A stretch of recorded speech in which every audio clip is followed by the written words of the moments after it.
Good evening, everybody, and how are we all doing today? This is our Sunday night live stream on the 10th of September 2023. Nearly forgot what month it was. And we are back after last week's little hiatus. I apologize once again for not being able to do a live show, but the recorded video sort of made up for it in some ways. Learned a lot from that. How are we all doing? I hope everyone is out there is absolutely tickety-boo, keeping it cool. It has been a little bit on the warm side this week, hasn't it? And more importantly, I hope you're all looking after your gardens, looking after your vegetables as well. Now, what I wanted to talk about today is competition growing. I want to find some tips and tricks that you might share with competition growers, or if you're interested in growing for competition. Now, I've always been against competitions in some ways. I've always said I grow food to eat, but I'm starting to soften slightly, in part talking to you guys and seeing what you guys are doing. But yesterday I also went along to my local produce and flower show and had a look. So we're going to get into that in just a moment. First of all, let's see who we've actually got out there. And Adrian is out there saying hello. Good evening to you. We've got TurboStream. Good evening, Veg Podcasters. Not long back from a few days in Pembrokeshire. So we'll sit at the back with a cold beer. Lovely to see you. Hope you had a great time. Philly SPB is out there saying hello, everyone. Good evening to you. We have got Rebecca is out there saying good evening, people. Good evening to you. Stuart Jackson is out there. Evening, Richard and the Veg Army. Hope you are all staying cool. Good evening to you. Anna Jones is out there saying evening, gardeners. Good evening to you. Kate is out there saying good evening, Veg Army. Good evening to you. We've got Gary out there. Good evening to you all. Good evening to you. Digwell is there saying hi all. I'll be popping in and out for the first 10 minutes because I'm watering / feeding the containers and beds. Fair enough. Hope you are well. Hargrave Gas is out there. Evening all. Hope everyone has had a great week. Indeed, I hope you've all had a great week. Who else have we got? So Adrian saying hello to a lot of people, as he always does. What else? There's somebody. Scott is out there. Good evening, everyone. Good evening to you. Hope you are well. Anna Jones says, loved the live talk recording on Monday's podcast. Thank you so much. It was so much fun doing that, I've got to say. Really enjoyed it. And I'm glad you liked the recording as well. I've got to admit, I was quite pleased with how the recording turned out too, but that's in the whole other thing. Kate says, well done on the show, Richard. Thank you very much. Graham Arnold is saying, evening all. Good evening to you. Margaret Peacock is out there saying, evening all. Good evening to you. And TurboStream says, I listened to the podcast with a live talk you did. Brilliant talk, Richard. Bravo, that man. Thank you very much. There was a few things I missed out and a few things didn't quite go to plan, but that's the whole thing with these live shows, live talks. Live and learn. It was a big learning curve, but I'm glad you've all enjoyed it. I really did enjoy doing the live talk, the live stage show, that is. Hopefully, we're going to get a few more in the future, but I'll let you know as and when that happens.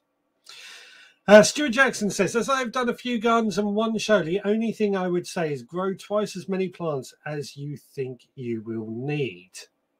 I'm talking about show gardens there. So, yeah, let's get into what I wanted to talk about today. So, up and down the country at this time of year, we often have our local flower and produce show.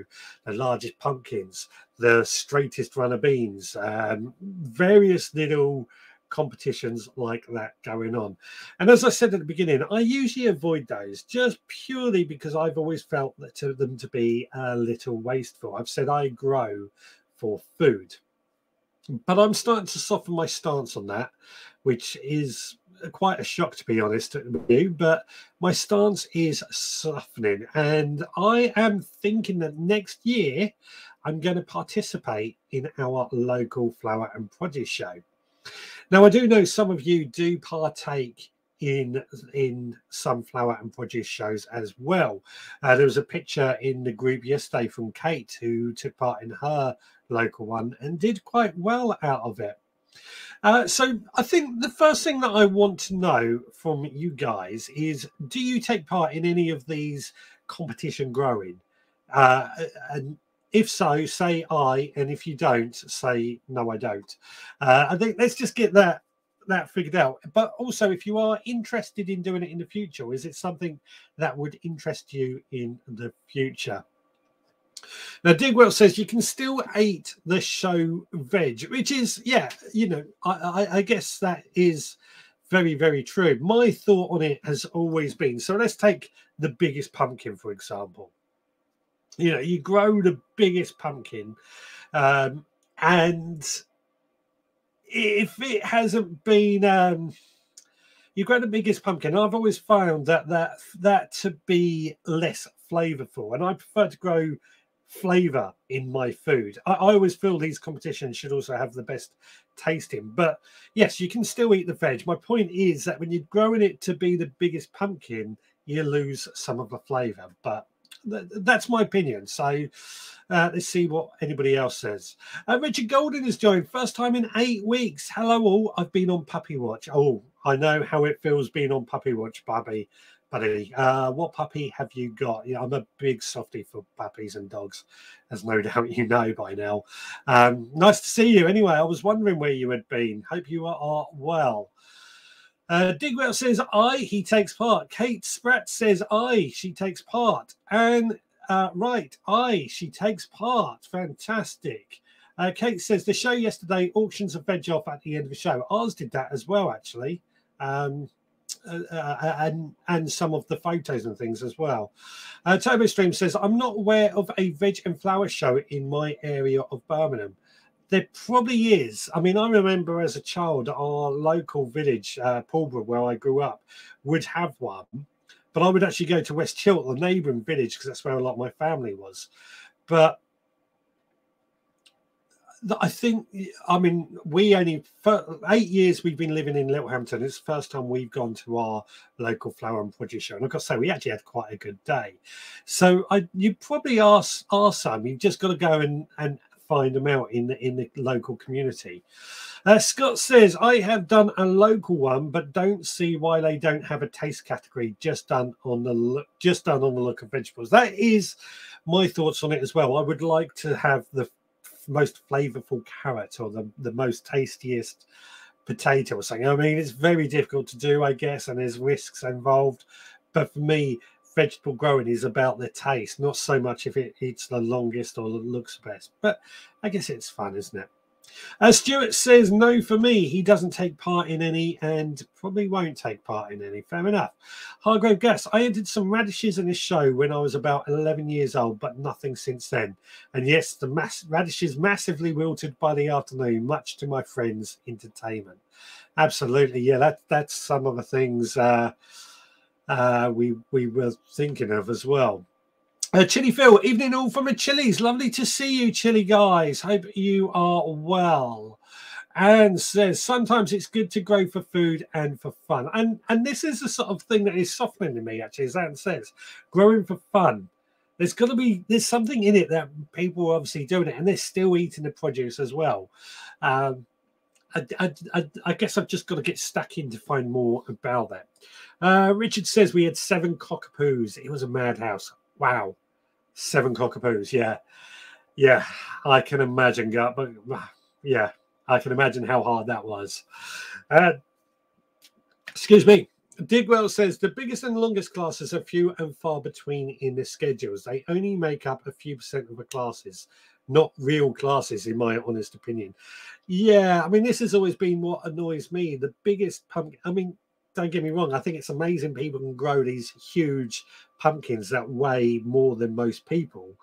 But I would like to see that sort of thing going into growing food. That's my take on it. That's why I've always stayed away.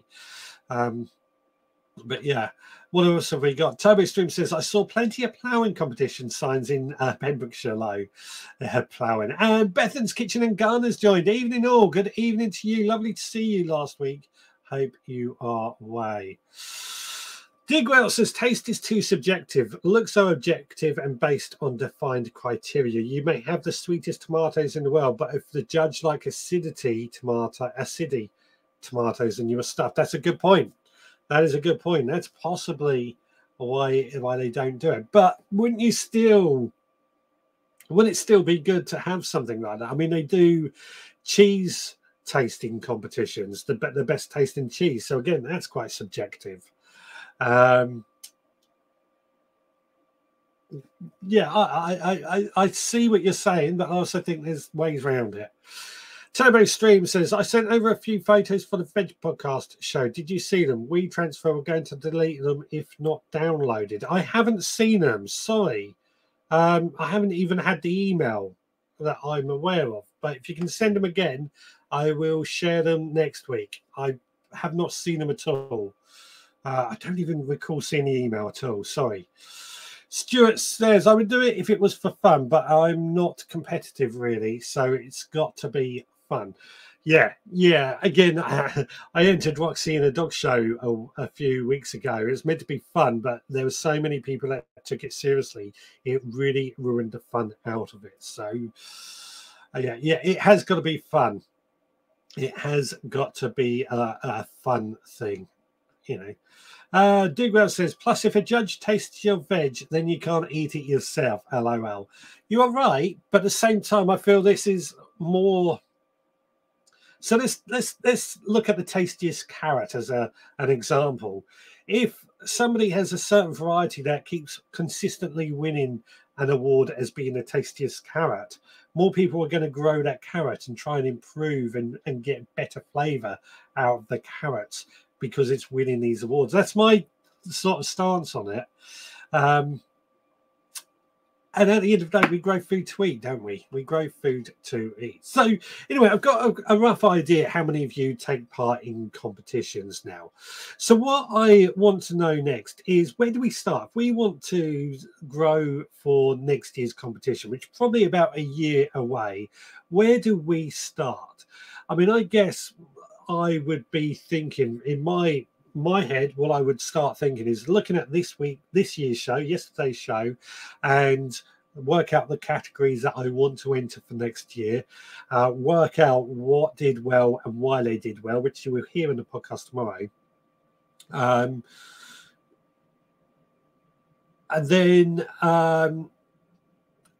then work out what seeds are going to be best, or what seeds to buy to be best for that competition, and then start looking at preparing the ground. That's my thoughts as of where to start. But what do you guys who do this say where to start? Turbo Stream says, they were for the Veg Grow Online show. You know, the one you are holding on here. I honestly haven't seen them, Turbo Stream. So if you can send them again or resend the email, I'll have a look in a minute and see where they've gone or anything, just in case I have missed them, but I'm sure I would have seen them. Digwell says it would take too long to cook the potatoes, parsnips, swedes, cabbage, cauliflower, onions, runner beans, etc., etc. You're just putting semantics in a way. You don't have to cook everything. Let's do the tastiest carrot as an example. Don't necessarily need to cook it. It just needs to be clean. Anyway, let's move on from the taste thing that I would like to see, and move with a reality that it is about very much exhibiting the best vegetables. Ian McCracken has joined. Evening all. Good evening to you, Ian. Lovely to see you. Hope you are well. Turbo Streamer says, I suppose I can send them again as it's you, and I'm good like that. LOL. Thank you so much, buddy. Thank you so much. Scott says, planning for the time of year the show will be on is a good place to start. My local one is really early, so I have to make sure things to enter, broad beans, etc. Now, that's a good point, actually. I didn't see a class for broad beans yesterday. Ours is usually held, I've discovered, the second weekend in September. Didn't go ahead last year because of, I can't remember if it was the Queen's funeral, but it was something along those lines. So out of respect, it didn't go ahead last year. But yeah, broad beans wasn't a category that I saw, and I normally grow over winter broad beans, and they definitely wouldn't be any good to exhibit in a show in September. So very good point. I guess that's where we should start, is looking at what is going to be available at that time of year when the show is going on. I believe there was a big show, Malvern, that Digwell went to earlier this year, and a few others, and there wasn't much actually entered, if I remember, because it was just too early to show stuff. Digwell says, as we were saying, broad beans are normally in the spring shows. Indeed, indeed.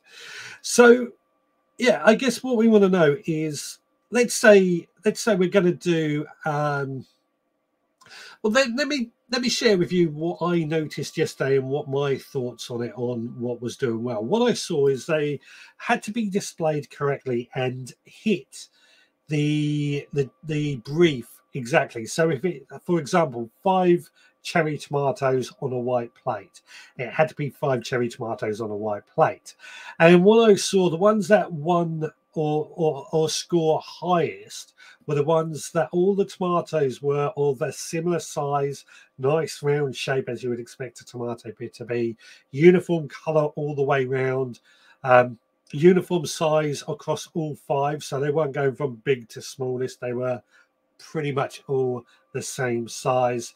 No signs of blemish marks or anything like that. Just basically looking like they were healthy or well looked after tomatoes. Now that's my understanding. Obviously I'm not a judge, but that's what I was seeing that was doing quite well. So I'm guessing if we are going to be doing 5 cherry tomatoes, say next year, what we need to do, find decent cherry tomato seeds that are known to be good exhibition tomatoes. I know some of the little packets of seeds that I see label themselves as exhibition seeds. Onions particularly, I notice that with.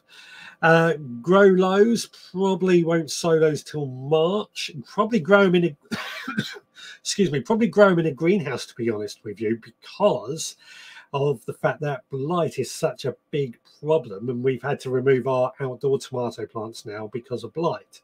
So I probably would have to make sure they are good and ready for the show. We would have to grow them inside a greenhouse. That's where I would think is a good place to start. Get the right seeds. Any varieties that people recommend for certain categories, for beans, tomatoes, onions, or anything like that. We saw, what was that, beetroot competition, 3 beetroots on a plate.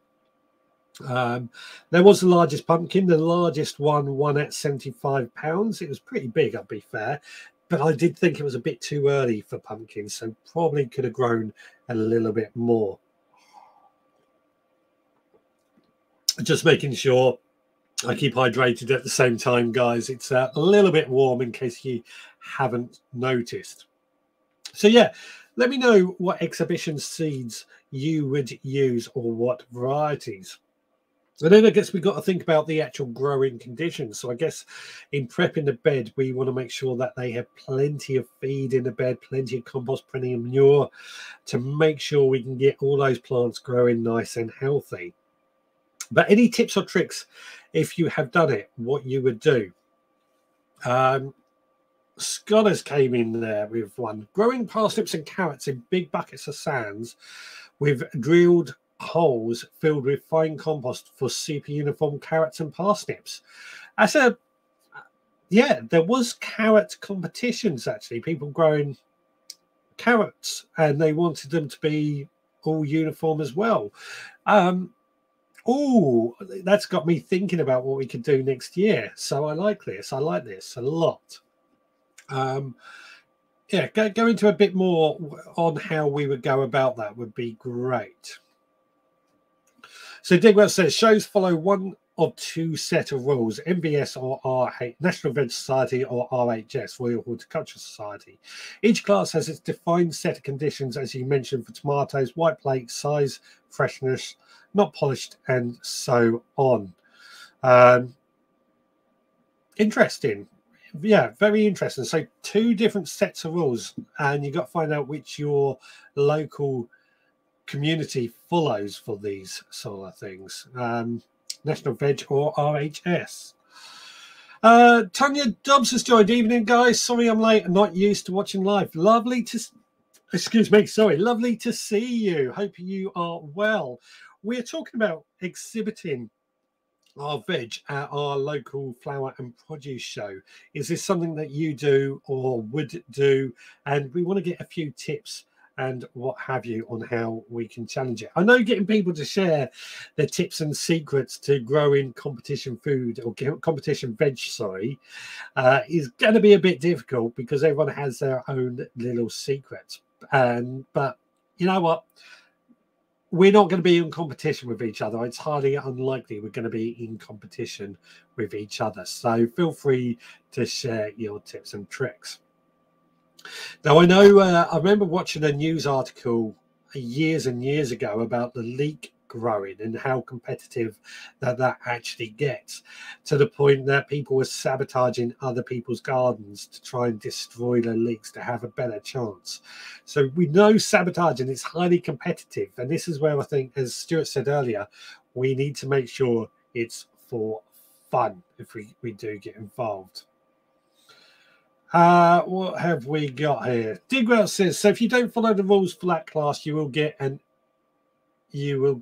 embarrassing NAS card, not a schedule, e.g. showing 6 tomatoes instead of 5. Yes, I remember Matt Biggs' book mentioned something like this, that people would often, they got a perfect potato that would squeeze on because they thought it looked so good, and they would add it instead, so you would have 6 potatoes or something, and that's not what they're looking for. You've got to hit the brief exactly right.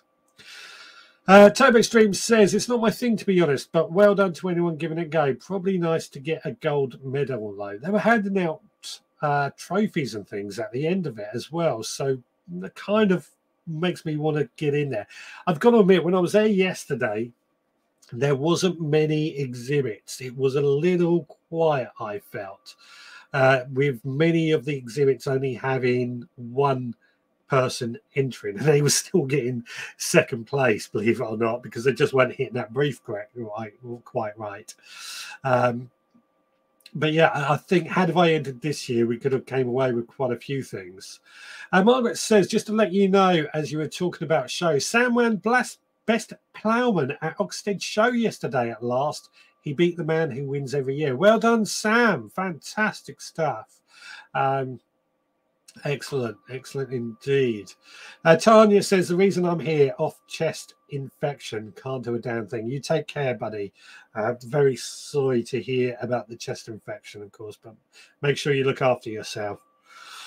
Scott says, fill buckets with sand. This is why we're talking about the carrots, which I'm kind of intrigued now. I might actually do this. Fill buckets with sand and then use a tube and push it into the bucket, and then cover the tube with your hand to create suction and pour out the sand, and then fill with compost.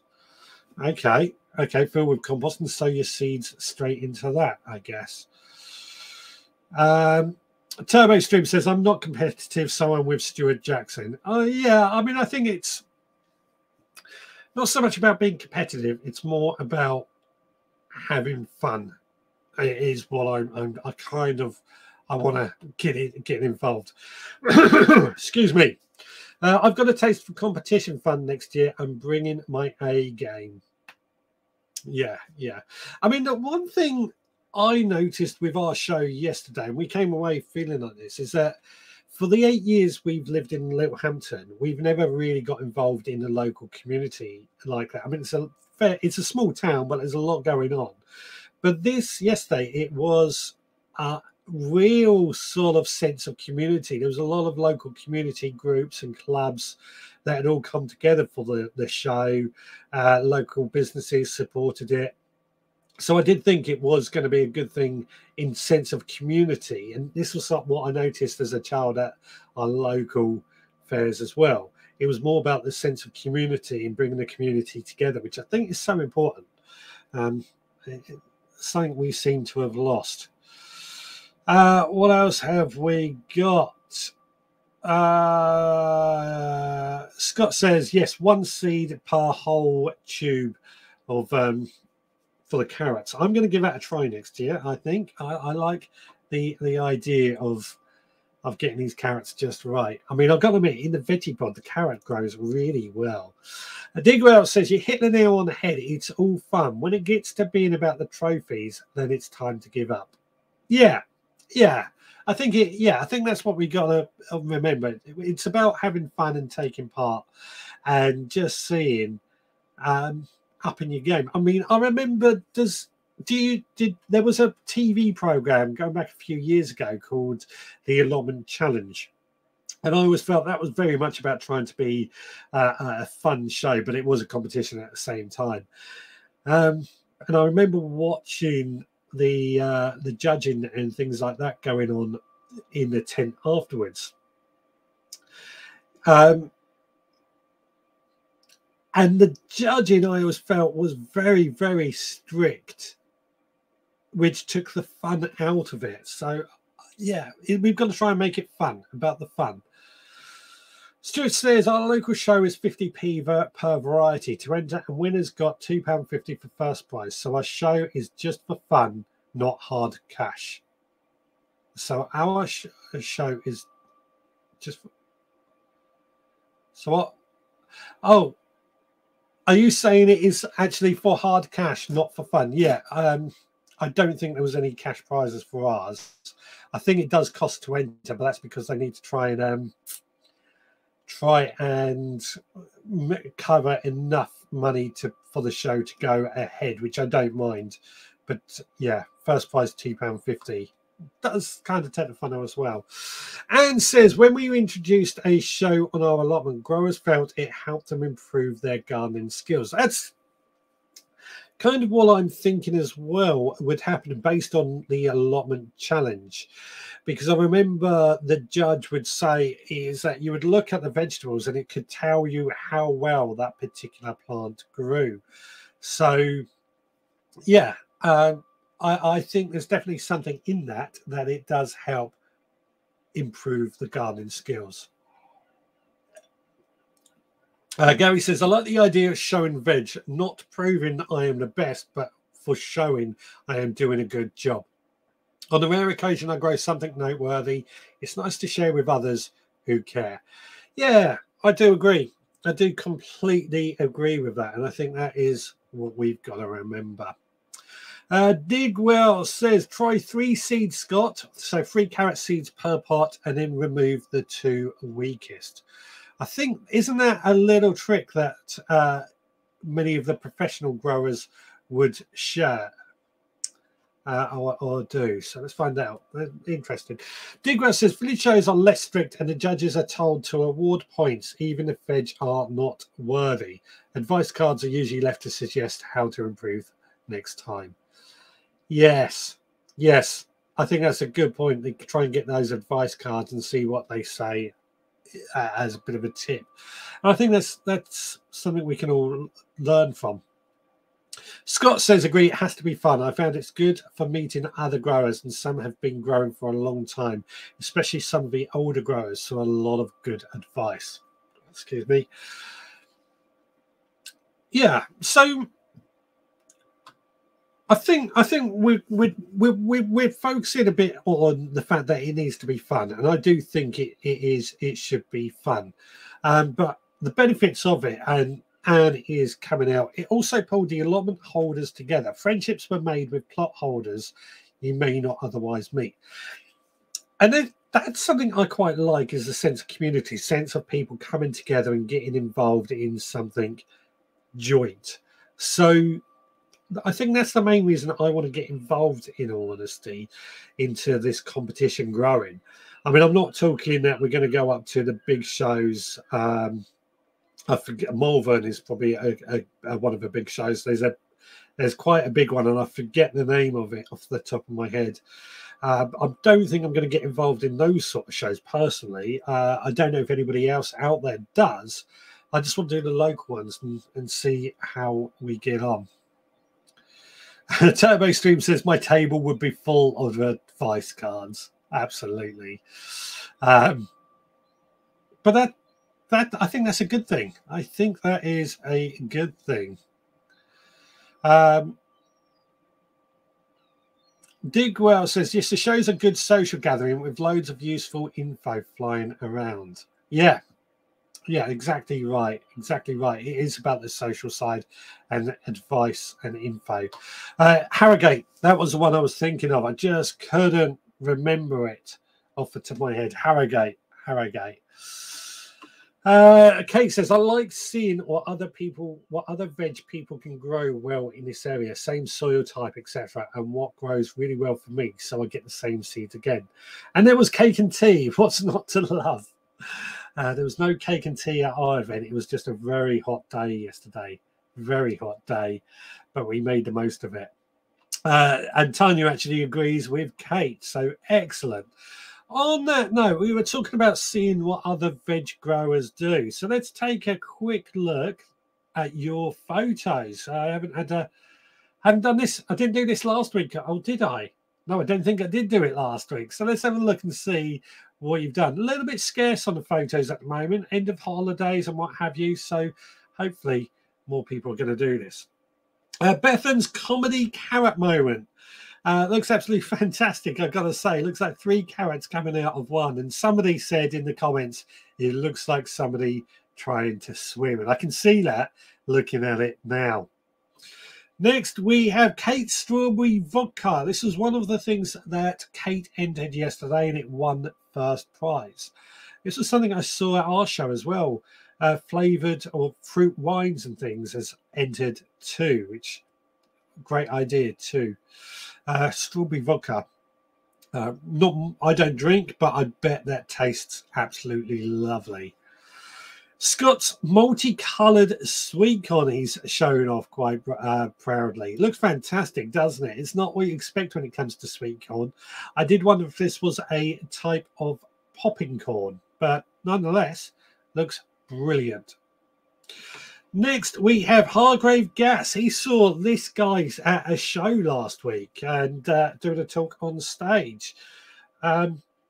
No, it was. I was going to make a joke, but it was going to fall flat. But I've got to say, it was nice to actually meet Hargrave in the flesh. I know a few other people in the audience who I didn't get the chance to meet, and I apologise to everyone. I did want to meet everybody in person. Next time we do a show, please feel free at the end or even before, come up and say hello. It's always good to chat and see who you are. Nicola came across an event where all these tomatoes were on display. There's a lot of tomatoes on there. I think this is in Brussels or somewhere. A lot of tomatoes, but a lot of exhibits to say the least. It looks delicious, though. I could eat all those tomatoes quite happily.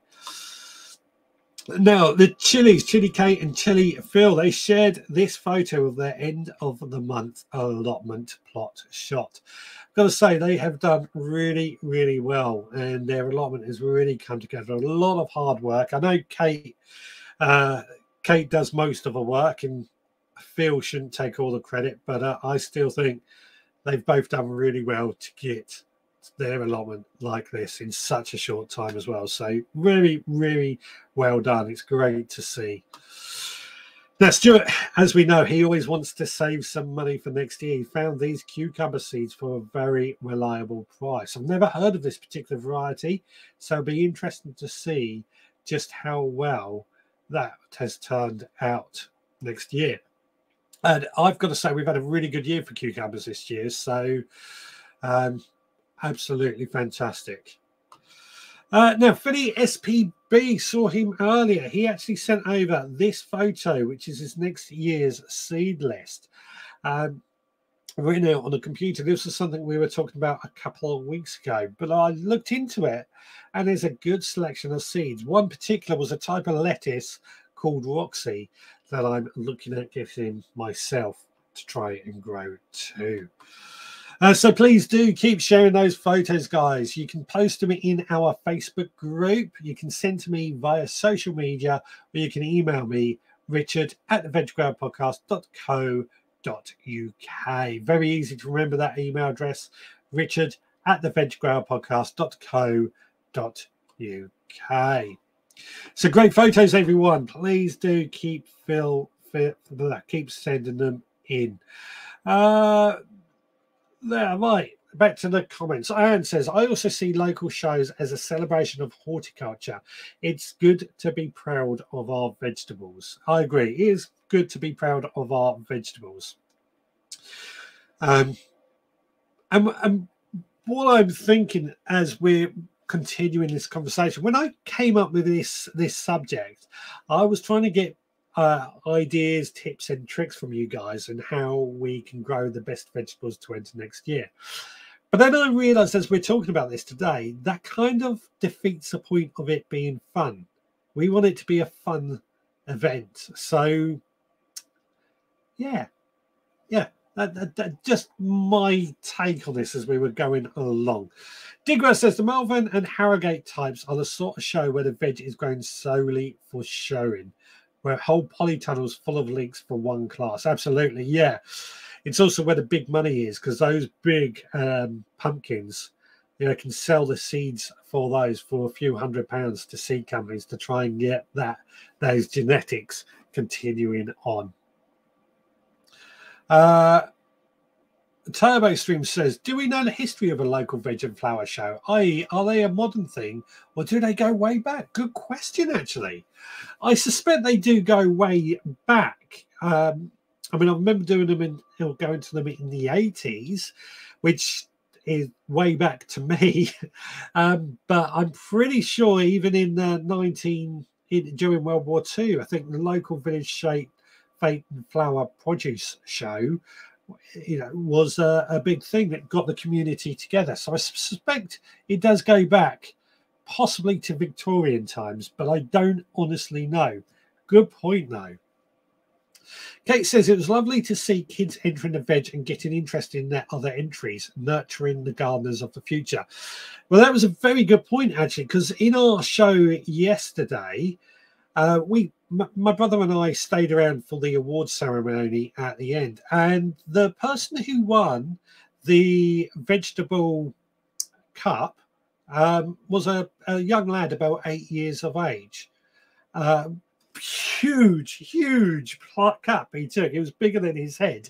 Huge cup, but he was, you know, really well deserved. At the same time, he got enough points to win that cup, and he was an 8-year-old child. Apparently he has an allotment and works very hard on it, but it proves the point that getting kids involved was good. Stuart says, Kate, can you please share the recipe of your strawberry vodka? Thank you. Yeah, please do, Kate. That would be great. Scott says the picture of sweet corn fiesta, but think it's been cross-pollinated by red popping corn. Absolutely. There we go. Interesting.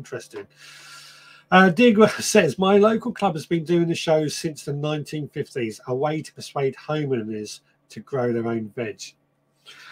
Yeah, I suspect it probably does go back before then. I'm trying to think. They said ours was, I can't remember. I cannot remember, but get the idea. Digwell says to Stuart, 1 glass of vodka, 1 strawberry, 1 glass of vodka, 1 strawberry, 1 glass of vodka, 1 hick. You get the idea. But Kate has come back with the recipe. 600 grams of strawberry or rhubarb, 200 grams of caster sugar, a few strips of orange zest, 1 litre of vodka, chop the fruit and pot in a jar, add sugar, orange zest and vodka, still and store in the dark for 6 to 8 weeks. And then I think you have to drain it off and enjoy the vodka, the flavoured vodka. Scott says, historically, gooseberries were a big thing in certain areas. That shows you right. I mean, that's probably more spring, summer, but gooseberries, yeah, I do remember. I mean, I love gooseberries. I think we need a revival of the gooseberry. You know, I don't know many people that get excited about gooseberries anymore, but they are delicious and they produce prolifically. So I want a revival of the gooseberry. Are you with me on that? They are tasty. Margaret says they had gooseberry shows around 1800. Egton Bridge Gooseberry Show in North Yorkshire, which first took place around 1800. there you go. Very, very long time ago. But yeah, absolutely. Kate says, I've done it with rhubarb, strawberry, and blackcurrant so far and worked well. Yep. So I've never, I think I've done it with some of them, but it wasted on me. And gin, we did it with gin as well, slow gin particularly. Wasted on me because I don't drink, so I've stopped doing it. Somebody in the Facebook group, I have 2 liters of rhubarb vodka doing its magic, inspired by one of your lovely viewers. Yeah, great stuff. And it's, you know, that's what I like to see, more of this sort of thing. I think winemaking is something we need to visit one day as well.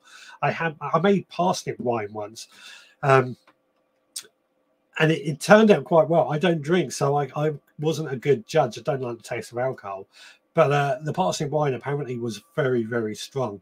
And I bring that up actually because the one thing I noticed that yesterday, there was a lot of, there was wine making, homemade wine classes as well, which, you know, had a good strawberry wine, potato wine, parsnip wine.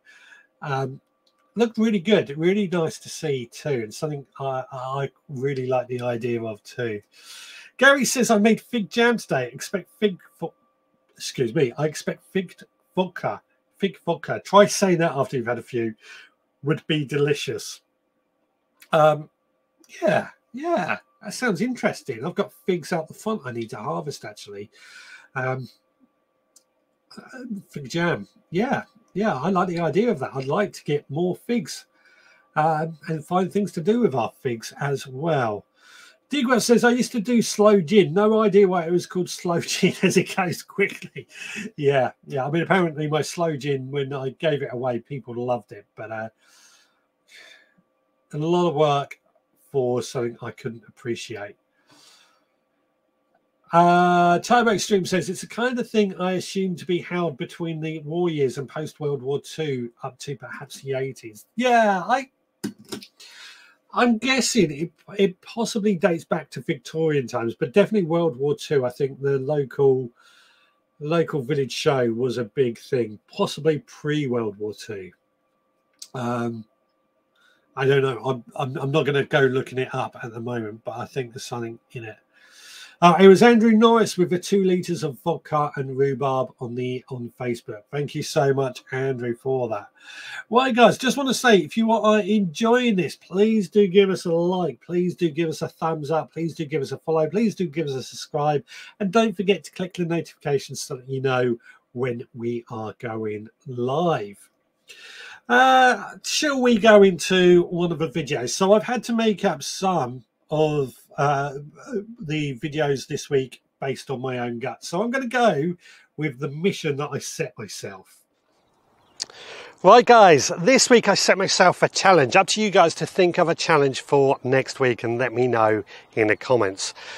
What I set myself a challenge for this week was to find some reasonably priced onion sets. Now, as we all know, Wilko's has collapsed, which is where I would usually find some reasonably priced onion sets. And in a few weeks' time, we're going to be looking at planting our onion sets and our garlic. End of September is when I usually start doing that. So this left me with a decision. Where do we go for onion sets now? Well, I happened to pop into a shop called The Range, and in there, they happen to sell some fairly reasonably priced onion sets. They were doing 3 bags for £5, which I was quite happy with. So I got 2 onions and a garlic. I usually use saved garlic, but I'm adding an extra to my collection. I've chosen to do this. So, mission accomplished. Up to you guys. Let me know for the next mission for next week. So just to prove, yes, I went into The Range and I found these. Well, along with that, I only really got the garlic because I wanted to make it up to the 3 for a £5. And I've tried growing Casablanca in the past, don't have much luck with it, but I've saved garlic from this year's crop that I'm going to be planting out 10 days time is when I put my garlic out. And on to that, so we got electric as the red onion. I've said time and time again, my wife prefers the red onions. She blames it on her Indian heritage. So I've got to always grow red onions, and that's what we got this year. Actually, I've got to admit, these actually feel in pretty good condition. Sometimes I find with a Wilko one, they start to go off. But nonetheless, they feel like they're in good condition. And then, of course, we have got Radar as well. I've had a lot of luck with Radar over the years. So, again, these feel in pretty good condition. The 3 packs for £5, I think that is a good deal. Just a shame that Wilkos have gone, isn't it? Bethan has said, I used to find Wilko's onion sets always bolted for me. I grow from seed now. I've never had much luck growing for onions from seed, I'll be honest with you. So I think a couple of weeks ago we sowed some onion seeds, didn't we? I'm not sure where they've gone. So we're going to be adding those to the mix as well. I always do mine over winter, but I'm going to be sowing some in Christmas Day, Boxing Day as well for that. Digwell says, onion seeds for me in future. The weather is getting too warm for sets, in my honest opinion. May change my mind if winters get colder. It'd be interesting to find out, isn't it? As I said, I probably do sets just to save me a bit of time. But yeah. I just find I don't get the same results with seeds. But it obviously can work. Jenny has joined. Hi, guys. Sorry I'm late. Lovely to see you. Hope you are well. I know you are busy. I don't know if it's public knowledge, so I won't say it. But I know you are busy with one thing or another. Hope you are well. Andrew says, so we've caught up with that. Where was that? So Stuart Jackson says, the young electric onions are really good. We grow them at home and school this year. I've grown electric before and the Radar, and I've had pretty good results with them. They do tend to bolt, yes, but I think that's normal with overwintered onions anyway. And to be honest, it doesn't really give me much of a problem because we use them up in time. We've got the onions that are not overwintered. The spring sown onions are the ones that are best for that, I think. The Turbo Stream, the nearest the range is about 20 miles away, so have sown a few Alicia Craig seeds to hopefully overwinter instead of Wilko seeds. Wilko sets I might have bought. Yeah, I'm sure Lisa Craig was what we sowed a couple of weeks ago. I'm all over the place at the moment, but I'll have to double check on that. But yeah, I guess, yeah, if you can't get to Wilko's anymore, I mean, the range was the next alternative that I could find, but growing from seed is something we probably should try and improve upon. Digwell says, I sowed the Veg Grower Podcast Club Paris White overwintering seeds a few weeks ago. All seedlings at the crook stage now. I think they are the spring onions, aren't they? The overwintering spring onions, if I remember correctly. It could be wrong. I'm pretty sure they are. I don't know. Scott says, I'm going to be growing onions from seed. So much more choice when growing from seed. Excellent stuff. Yeah, I mean, you are right. You are right. There is more choice. We have to improve our trying to get our onion seeds. I think it's probably the clay soil. They just struggle to get established on the clay soil when growing from seed. Stu says, I will be sowing onion seeds this week with the children to show the difference between seeds and sets. Good idea. Very good idea there. Digwell says, you need short day onions to grow over winter. Long day ones will bolt due to daylight stress. Yeah,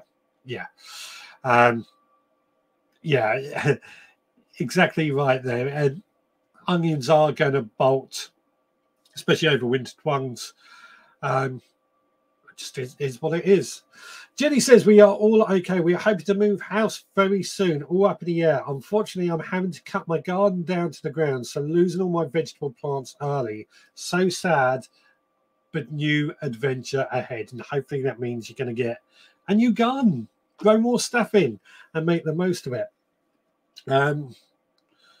Excellent stuff. And Stuart says another good shop for onion sets is B&M.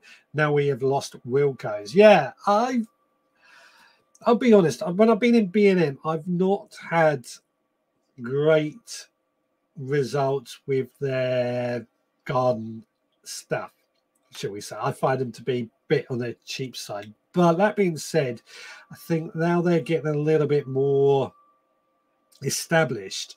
They do seem to be improving.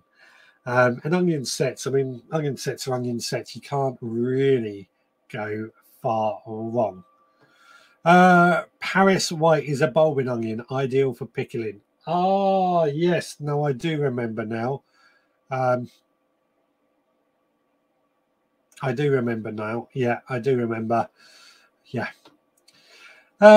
Changing my mind on onion sets, doing both seeds/sets till I make my mind up. Tanya, I am exactly in the same boat as you as well. I've always done sets. I find them easier, but hearing what everyone's saying about seeds, although I don't have much luck with growing them from seeds, we might have to find out and see what happens. Yeah. And compare them. We can easily do it, can't we? We can easily do it. Turbo Stream says, mind you, last year winter sets were riddled with allium leaf minor grubs, so it's a test of very early seed sowing. And Muddy Boots, Nigel, how you doing, my friend? Seed onion, vento, and tough ball, ideal for sowing during October. Ooh, I'll have to look into those. I will have to look into those. Definitely. So as I said during that video, I need a mission that I can do throughout this next week and make a little video of. Anything that you guys can think of, as long as it's possible, as long as it's legal, then it'll be absolutely fine. Chili Kate says, we are really lucky to have an allotment site shop which sells onion sets for 32p per pound. I'm going to try seeds for next year. You know what? We have an allotment site shop as well, but you've got to be a member of the allotment. What's the word? Allotment organisation to use it, I believe. But I think, it might be a way to save more money, isn't it? I mean, we all like to save more money. Yeah, I have to look into that a bit more as well. Digwell says, no difference in growing seeds or set. Just plant them where they are to grow. Yeah, I just find, from my experience, I have just had better results when I've grown my onions from sets. And I suspect it's actually more to do with the pricking out side of things when get a bit busy, so I don't prick them out fast enough, get them into their own little thing. And my allotment being incredibly weedy, that's possibly what's going on, which is why sets just seem to do a little bit better until we can really reduce the weeds.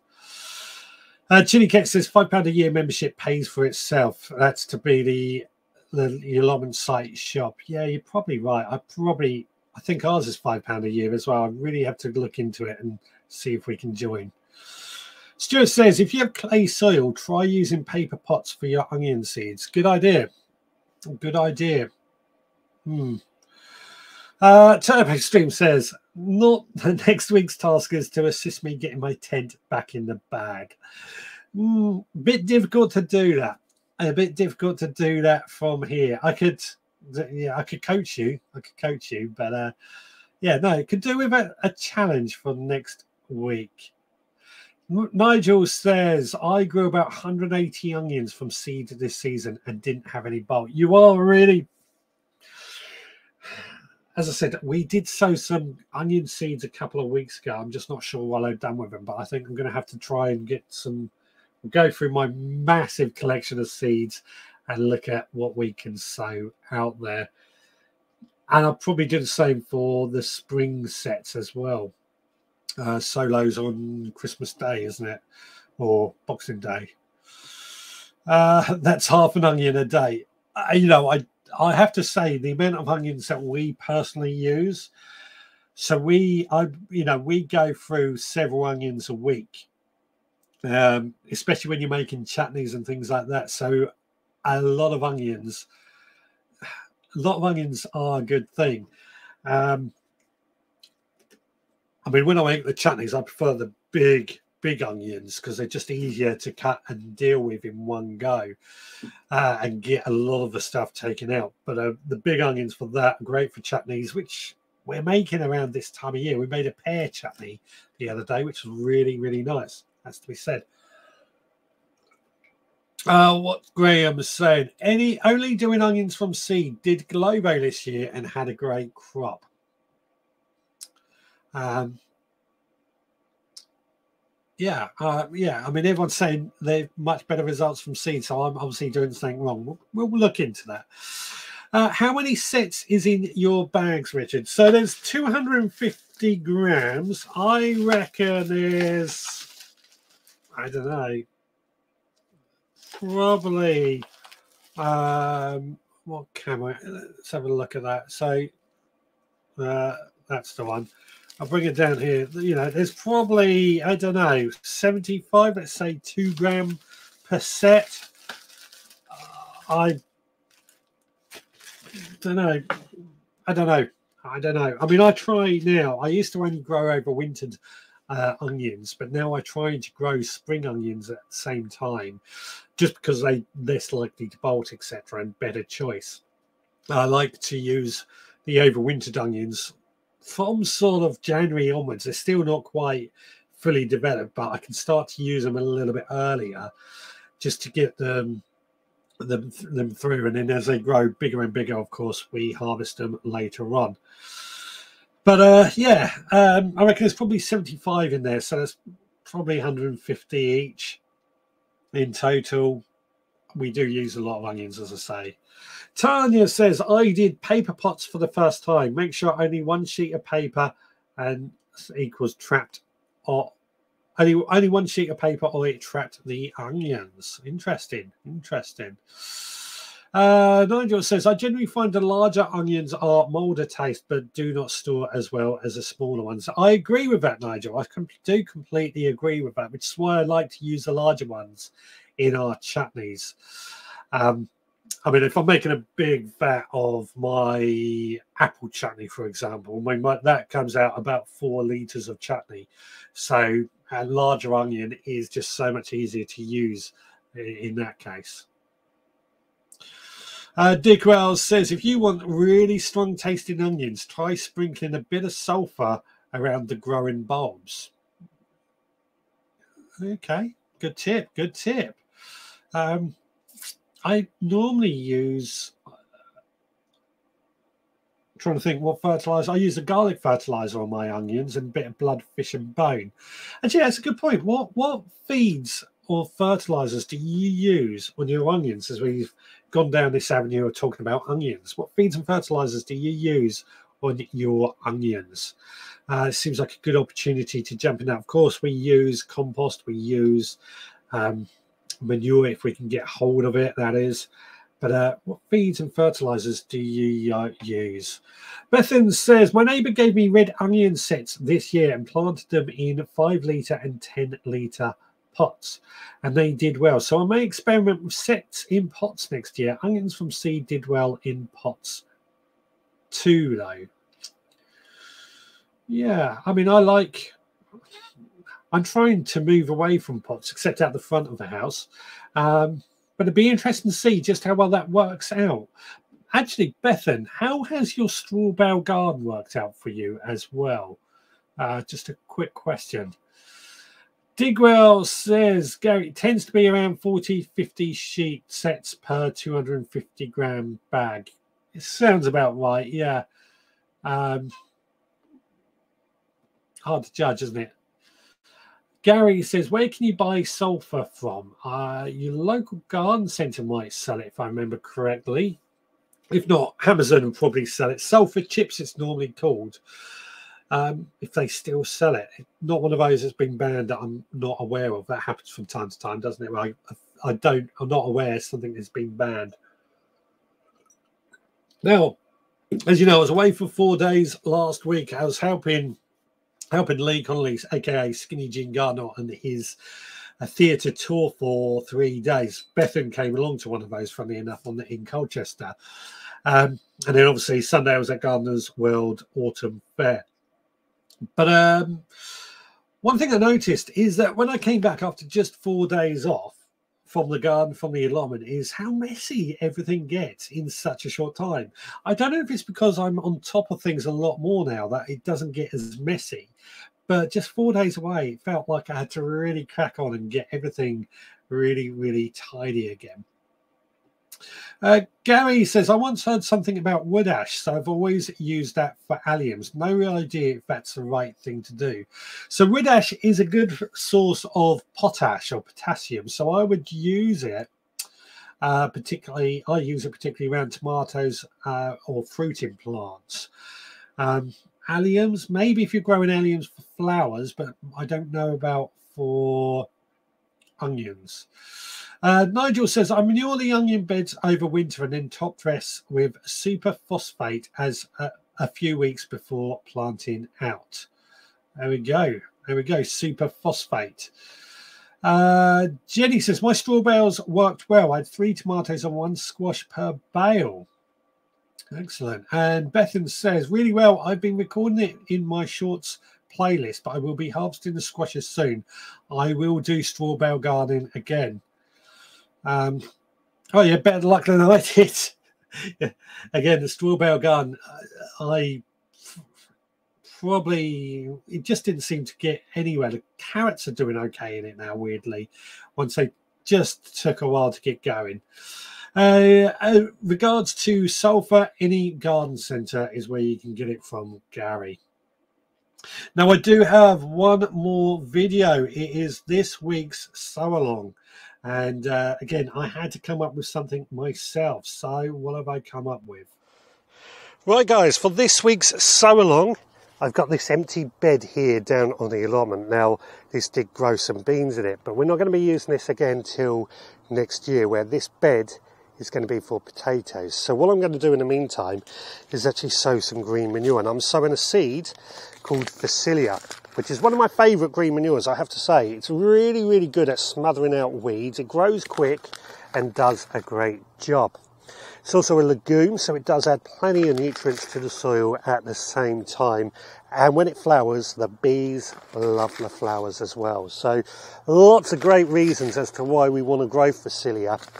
Added to the fact that, you know, if a bed's empty, I think green manures are a great option for that very reason. So all we're doing, I should show you, these are the seeds. They're pretty small. We're just scattering those all over the bed, just in the broadcast sowing. No real set distances or anything like that. Once it's sown, we're just going to give it a good little rake over, make sure that seed is all thoroughly mixed in there. Now this bed does suffer quite a bit with couch grass, which is what a lot of this grass that you can see in the roots are. I'm not overly worried at the moment because I'm hoping that the Phacelia will deal with that, as well as the potatoes that are going to go in next year. So that's got the seeds actually sown. The final thing that we just need to do to ensure that that is set to go is give it a good watering, just to make sure all those seeds are really in good contact with the ground, get plenty of moisture. We're expecting rain on Tuesday, so that might help in the long run as well. My thingy's just got blocked up with all the stuff like that. Anyway, you get the idea. That's the seed that I've selected to sow this week for the sew along. Get your ideas running for what we can do next week.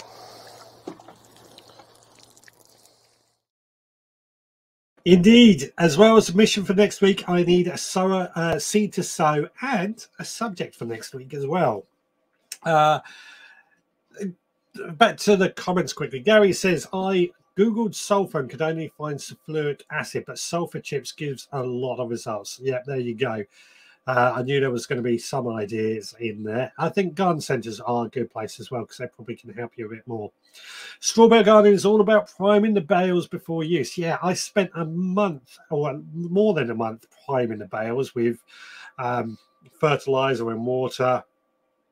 They have rotted down. They were doing what they should do, and the straw is actually really moist inside. It's just the plants just didn't thrive at all. Just didn't thrive or grow very well. Excuse me. I've read that one. Bethan says, I grow my onions in between my asparagus rows and just put down a layer of homemade compost mulch in March time. The onions grew well, as did the asparagus. Good idea. Good idea indeed. Gotta love asparagus, haven't we? Stu says, I use wormweed for my allium flowers, so I will probably use it on my onions this year. Hopefully I will get the same good results. I'm always cautious. I mean, wormweed is a great feed, but if you're trying to produce flowers, then you don't really want onions to produce flowers, because that's effectively then bolting. You want onions to produce the bulb. But wormweed, I mean, there's no way to know what is in those unless you get it chemically tested. But they always do great, don't they? Bethan says, the year before I put down some blood, fish and bone as I didn't have enough homemade compost, and I did have a better crop of onions with the blood, fish and bone. But maybe that was the weather. Blood, fish and bone, I think, that's a great one to add, isn't it? We're adding it on a regular basis now. Or in all our beds to try and improve it and add those nutrients. But if we can get enough compost going, we may not have to use blood, fish and bone. Jenny says, absolutely dig well. I fed and watered the bales for 2 weeks. I didn't plant until I could stick my hand in and hot. I also used organic bales. I used natural grower feed. I did all that. I mean, they didn't exactly get hot is the only thing, but they were warm, but they were plenty of water, they were moist enough, plenty of feed, they just didn't thrive. So maybe I'll try it again next year, but I don't think so. Turbo Stream says, I will be growing onions under Veggie Mesh this year after this year's minor infestation. Was it allium leaf miner, wasn't it? Now, is allium leaf miner coming from flies? I think I'm trying to remember now. Or is it a one that's in the soil? I think it is a fly, so Veggie Mesh will help. I'll throw that out there because somebody might be able to advise me a bit better. Struggling to find bales close to me at present. 3 suppliers only do those massive big ones now, and they won't even fit in my LDQ7. I went to our local farm supplies to get our straw bales because that's where I get my chicken feed, and they were cheap. They were cheap as anything. I'm hoping more than anything that the straw is just going to help build compost, because always need more compost. Bethan says, with my straw bales, I grew my plants into 2.5 to 5 litre pots before planting them, and then I dug out the size of a pot and planted them with the amount of compost from the plot, which I think helped. I did the same thing as well. Just as I said, they just didn't seem to thrive. The tomatoes just didn't grow anymore once they were planted. We did get tomatoes from them, but just didn't thrive. Admittedly, they were in a shadier area of my garden. That might be the reason why. Jenny says, I burnt my hand the first time I tried sticking it in the bale. Be careful. Yeah, that's what I thought. That's what I was worried about. So Tanya says, I know what you mean, Turbo Stream. I've got to do the same for my alliums. And Digwell came with in the soil over winter. I was thinking that maybe they are the allium leaf miner stays in the soil over winter as well. Tanya is asking, does that mean I can't grow in the land. I think you can still grow it in the land. I'm trying to think, how do you get rid of that? Because I've never suffered with allium leaf miner, so I'm not sure how to tackle it. I'll be honest with you. I'm trying to think of what I'm trying to recall the memory banks of what I've read in the past, but it's just gone blank. You can tell I've had a week off from this because my memory isn't as good as it usually is. What have we got? So Digwell, if they were on the soil, will the mesh not work then? I'm trying to remember. Is allium leaf miner you? Oh, Digwell says, ignore my in the soil over winter. They mostly come from new flies and larvae. There you go. So yeah, there we go. I couldn't remember if they were soil borne or flies. So if they come in from flies, then your veggie mesh will be absolutely fine. Yeah, there we go. We figured that out. Jenny says, my bale plants went in as plugs. That's interesting, Jenny. Okay, here's my question to you that have done straw bale gardening. I know this isn't what we started off with, but for those that have done straw bale gardening, will you be doing it again? Will you do it again? Because at the moment, I don't think I will. The only thing that might convince me is if it produces a lot of compost, and that might change my mind. However, I'm thinking next year I want to be spending a bit more time in the garden thinking about the how it looks, and straw bales just didn't look great, in all honesty. But we might come up with something with that. What else have we got?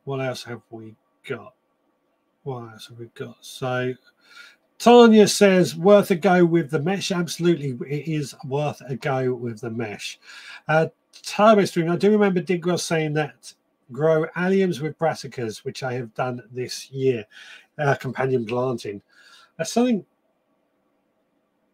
we should probably discuss at some point as well. Jenny says, absolutely, I will be growing in straw bales again. Which is interesting, very interesting, because I was all ready to not bother with straw bales again because it just seems like such a failure. I have to think about what to feed it. Perhaps it was the feed I was using. I can't remember what I used, but we'll try again. Turbo Stream says, thanks, Digwell. Nigel says, allium leaf miner appears twice during the year, early spring and September onwards. White rot is the problem with soil and onions. So, how do you prevent allium leaf miner? What do you do with that? Digwell says, sorry for confusion, guys. Still on Puss's gunpowder proof rum for my Navy 50th anniversary.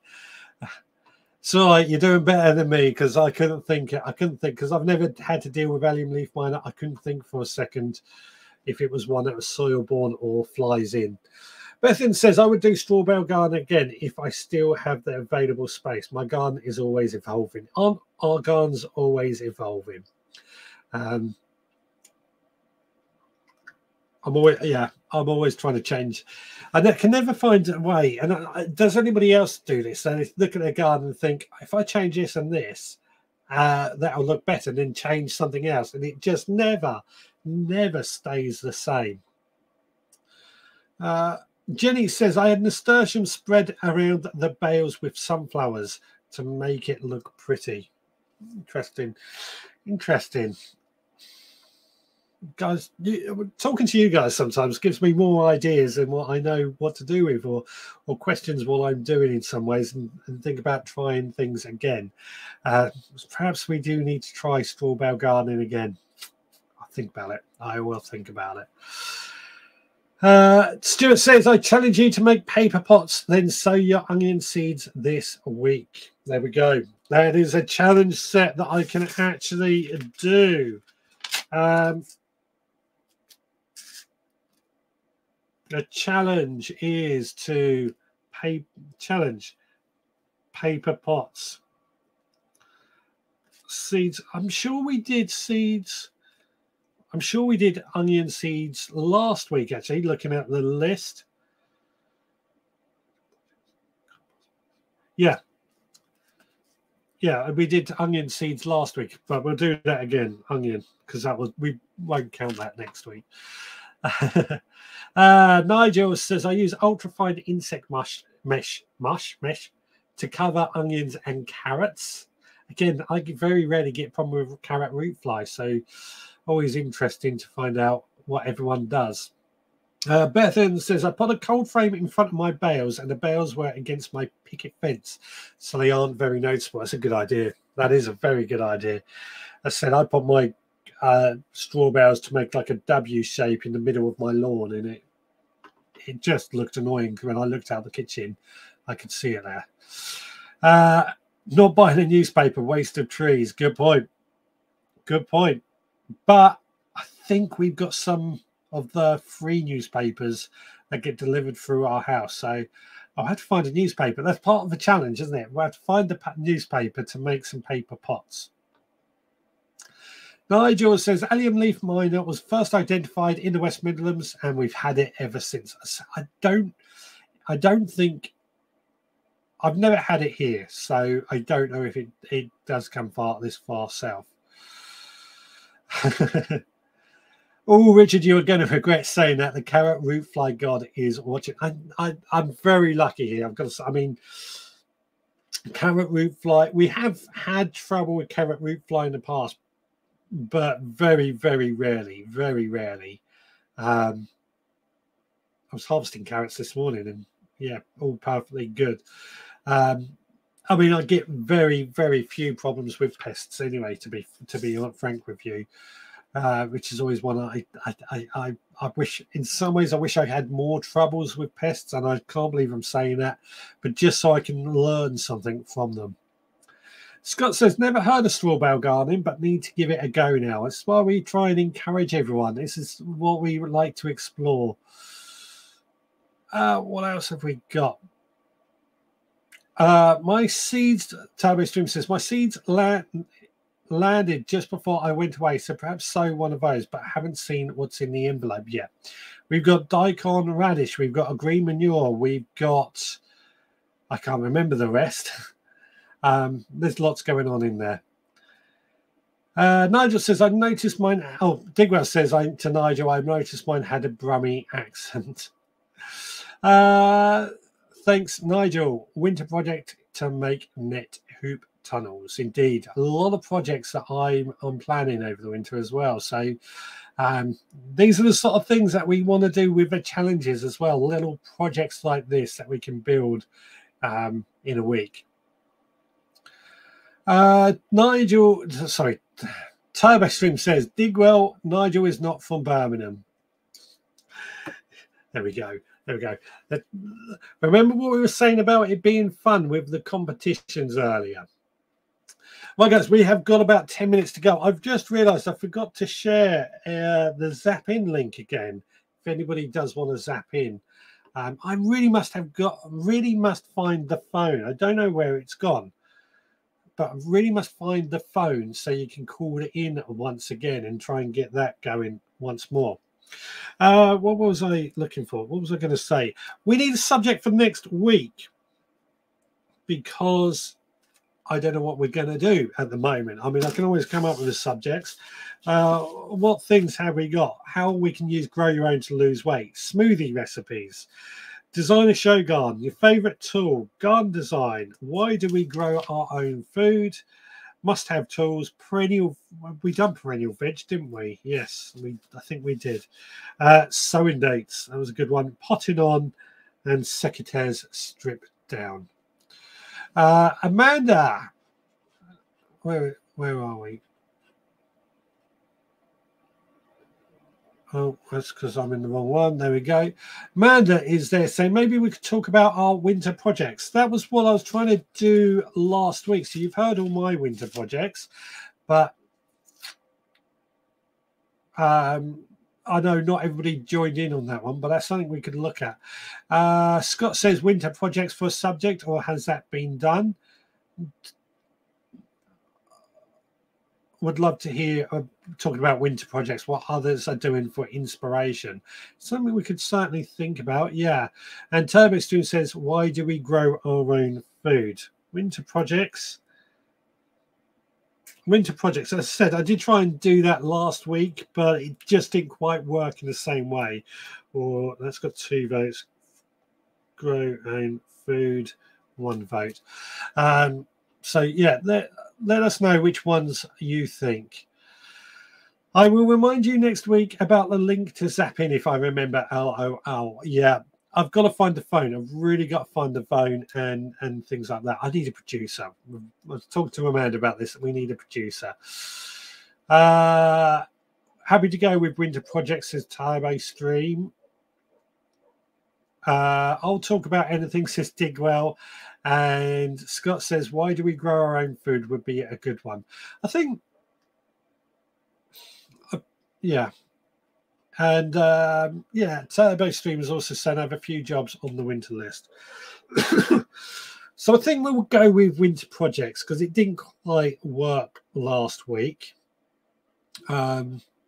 I think we will do that. I mean, it is only a couple of months to go till we're into winter, just to make it a little bit more depressing for you.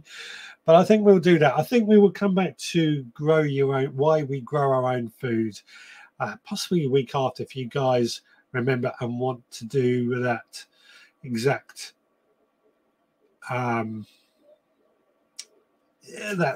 Stuart has just came in with why do we grow our own food, which puts the two on an almost even kill now. I think we'll go with winter projects for next week, and then why do we grow our own food the week after? I think that might work. Actually, yeah, that would work because that would be about harvest assembly time, harvest fair time. So I think that would work quite nicely. And then I think the week after that is the Alternative Veg Grower Show. Now, I did say I've had quite a few entrants this week, actually, but if anybody does have any more that they want to, let me get the link up for you. Any more that they do want to quickly enter, I will accept a few more. We could do with a few more, put it like that. Not all the classes have been entered, but if you do have any, the link is up in the comments. Please do go and check the blog post out with all the different categories and competitions going on there.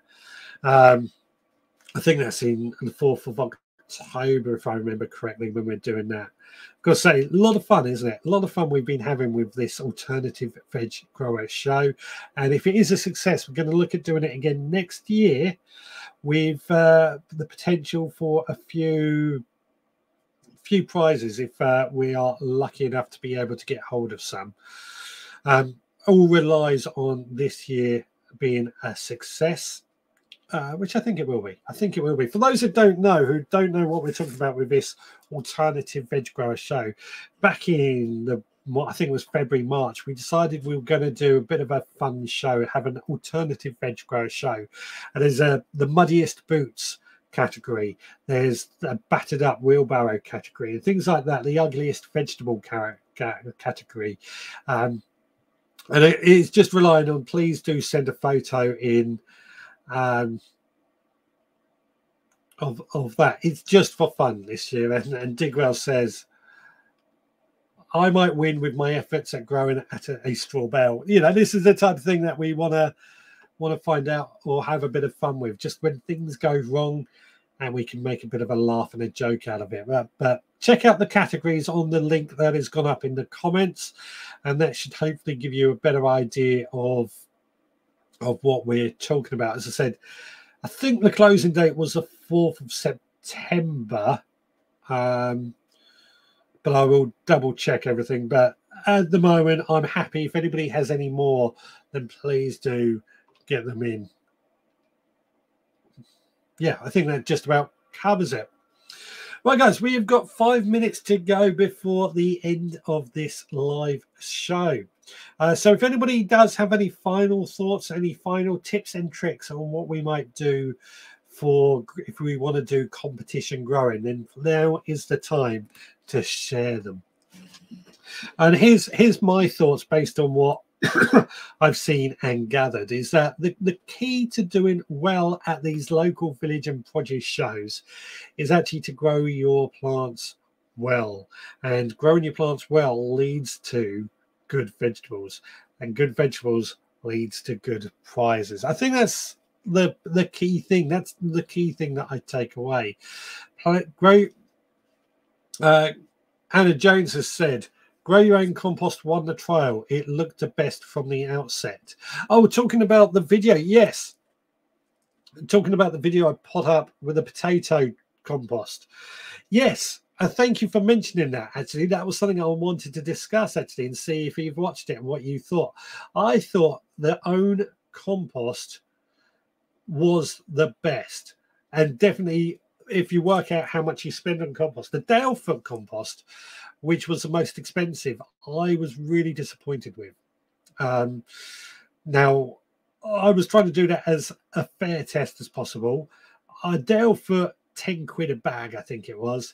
I expected good results. And although it didn't get any slug damage, which I expected, the results were really poor, as you saw in that video.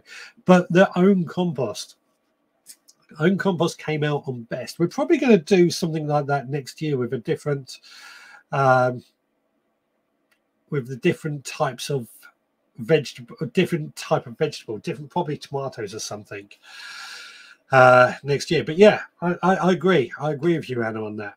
Nigel says, "Does your dog water the straw bales on your behalf?" I don't think she has actually. And to be honest, to try and get on top, she's only a short little dog. Probably would struggle to do that, but at the bottom it probably would work too. Best way to do it: urine has mega nitrogen. Perhaps. Well, we're not gonna mention that on this. That's Bob Flowerdew, isn't it? He pees on everything as a way of helping out his plants. But nitrogen, good source and everything like that. This is something when the rehearsal for the talk, actually, like I did last week. One of the things that was mentioned in the rehearsal was about water conservation and using bath water or washing up water on your veggies. And I said, personally, I don't do that. I save that water for the grass or the ornamentals, but I don't really want to eat something like lettuce that has been covered in bathing water. I'd sooner use rainwater for that very reason.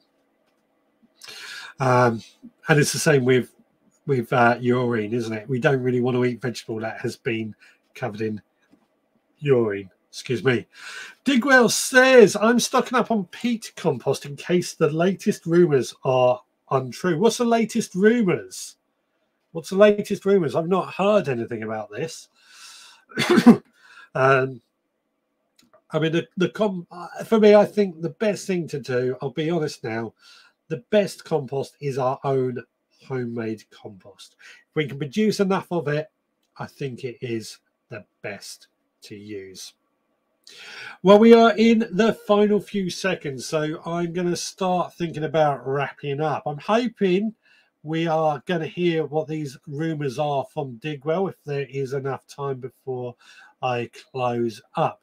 Nigel does say peat is available to the end of 2024, so you've got plenty of time to stock up on it.